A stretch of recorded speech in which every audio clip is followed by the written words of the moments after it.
உம்ரா செய்கின்றவர்களும் தவாஃப் செய்கின்றவர்களும் ஹஜ் செய்யக்கூடிய ஹாஜிமார்களும் ருக்குனுல் யமானியில் அஸ்வதை கடந்து செல்கின்ற போது உலகத்தில் உள்ள எல்லா மூமின்களும் இந்த துஆவை தான் ஓதறாங்க.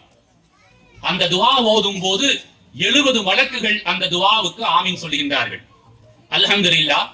இந்த துஆல அப்படி என்ன இருக்கு சகோதரிகளே, நன்றாக கேட்க வேண்டும்.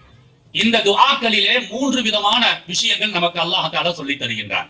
ரப்பனா, எங்களுடைய ரப்பே, ஆத்தினா ஃபித் துன்யா ஹஸனா, இந்த உலகத்திலே எங்களுக்கு ஹசனா, அழகு, நிஅமத்துக்கள், பரக்கத்துகள், சிறந்தது எதுவெல்லாம் இருக்குமோ அதை எங்களுக்கு இந்த உலகத்திலும் கொடு.